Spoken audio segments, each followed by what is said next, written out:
Saya Sasali dari kelas 11 IPS 1 ingin mempresentasikan tentang dinasti Abbasiyah. Sejarah lahirnya Daulah Abbasiyah. Kebangkitan Daulah Abbasiyah dimulai dengan gerakan-gerakan perlawanan terhadap kekuasaan Daulah Umayyah di Andalusia pada masa kepemimpinan Khalifah Hisham bin Abdul Malik. Gerakan-gerakan perlawanan tersebut dipimpin oleh Muhammad bin Ali yang menjadikan kota Kufah sebagai pusat kegiatan rintisan kekuasaan yang baru. Gerakan Muhammad bin Ali mendapat dukungan dari kelompok Mawali yang selalu ditempatkan sebagai masyarakat strata 2. Selain itu, dukungan kuat dari kelompok Syiah yang sejak dari awal memang tidak berpihak kepada Daulah Umayyah. Dinasti Abbasiyah berkuasa selama hampir 6 abad, dari 132 sampai 656 Hijriah atau 750 Masehi sampai 1258 Masehi. Didirikan oleh Abul Abbas As-Saffah, dibantu oleh Abu Muslim Al-Khurasani, seorang panglima muslim yang berasal dari daerah Khurasan, Persia, dan Abu Ja'far Al-Mansur. Dinamakan Daulah Abbasiyah karena para pendiri dan penguasa dinasti itu adalah keturunan Abbas bin Abdul Muthalib atau paman Nabi Muhammad SAW. Kota Baghdad dijadikan ibu kota sekaligus sebagai pusat kegiatan dalam menjalankan roda pemerintahan. Periodisasi kepemimpinan Daulah Abbasiyah. Selama hampir 6 abad, para khalifah yang memegang kepemimpinan dinasti Abbasiyah ada 37 orang khalifah. Kekhalifahan tersebut dibagi menjadi 5 periode. Yang pertama, untuk periode pertama, Daulah Abbasiyah dimulai tahun 132 Hijriah atau 750 Masehi sampai tahun 232 Hijriah atau 847 Masehi. Untuk periode kedua berlangsung tahun 232 Hijriah atau 847 Masehi sampai 334 Hijriah atau 946 Masehi. Periode ketiga berlangsung pada tahun 334 Hijriah atau 946 Masehi sampai 464 Hijriah atau 1075 Masehi. Periode keempat berlangsung tahun 464 Hijriah atau 1075 Masehi sampai 623 Hijriah atau 1225 Masehi. Dan periode yang terakhir atau periode kelima berlangsung tahun 623 Hijriah atau 1225 Masehi sampai 656 Hijriah atau 1258 Masehi. Khalifah terkenal pada masa dinasti Abbasiyah.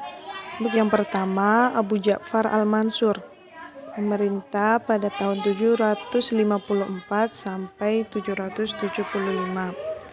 Merupakan khalifah kedua dinasti Abbasiyah, lahir di Al-Humayyah dari ayah yang bernama Muhammad atau cicit dari Abbas paman Rasulullah dan ibunya yang bernama Salamah Al-Barbariyah dari suku Barbar. Selama pemerintahannya, ia mendirikan kota Baghdad dengan istananya Madinatus Salam sebagai pusat pemerintahannya serta berhasil mendirikan ghirah dunia muslim terhadap ilmu pengetahuan. Saat itu, tercipta karya sastra serta meletakkan pondasi ekonomi dan menertibkan pemerintahan bidang administrasi. Ia juga sangat hati-hati dalam melangkah dan mengambil sikap terhadap pihak-pihak yang berseberangan.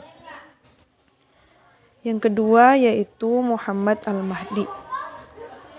Merupakan orang yang sangat dermawan dan pemurah. Al-Mahdi adalah khalifah pertama yang memerintahkan para ulama untuk menulis buku-buku tentang orang-orang zindik dan mulhid. Al-Mahdi dikenal sebagai sosok pemurah, terpuji, disukai rakyat, serta banyak memberikan hadiah. Selain itu, ia juga mengembalikan harta yang dirampas secara tidak benar.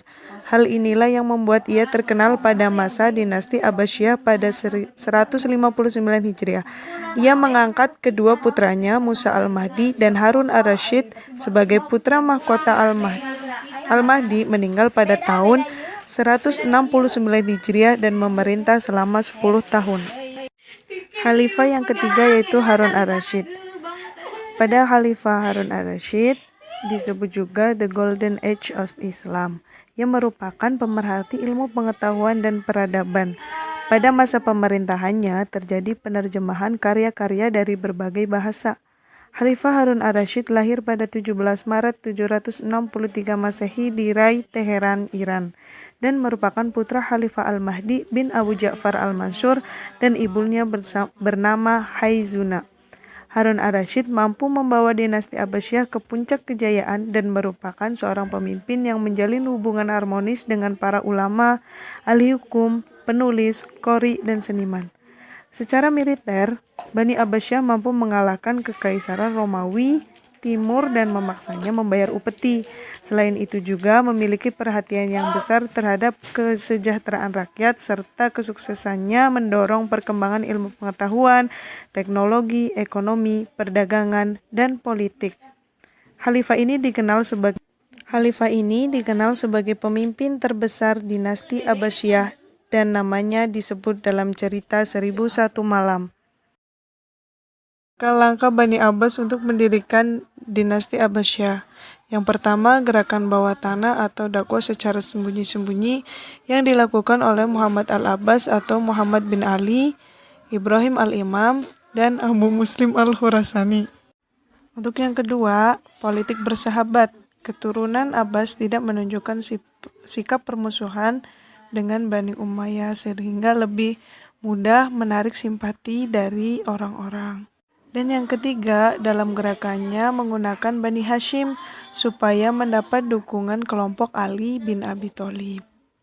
Yang keempat, menjadikan daerah Khurasan sebagai pusat gerakan politik di bawah pimpinan Abu Muslim al-Khurasani.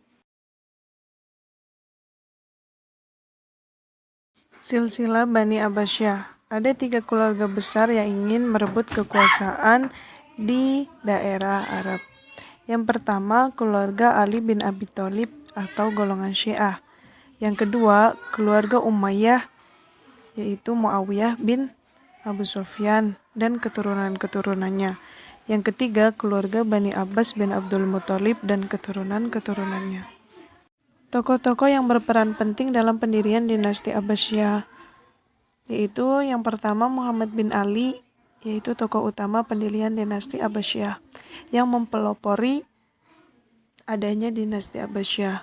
Yang kedua, Abdullah bin Muhammad atau Abul Abbas As-Saffah yang merupakan anak dari Muhammad bin Ali. Abu As-Saffah terkenal dengan keberaniannya. Ia berhasil menumbangkan Khalifah Marwan bin Muhammad. Maka dari itu, ia mendapat julukan As-Saffah atau penumpah darah. Yang ketiga, Abu Muslim al-Khurasani.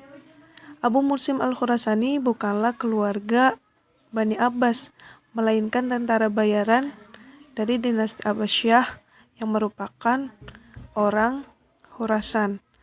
Gerakan propaganda dimulai dari Khurasan dan bersekutu dengan suku Arab Yamani, menurunkan Gubernur Nasr di Sayyar, berhasil menduduki Merv dan Nisabur.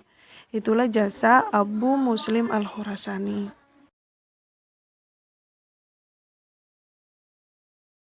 Sekian, terima kasih. Mohon maaf atas segala kehilapan.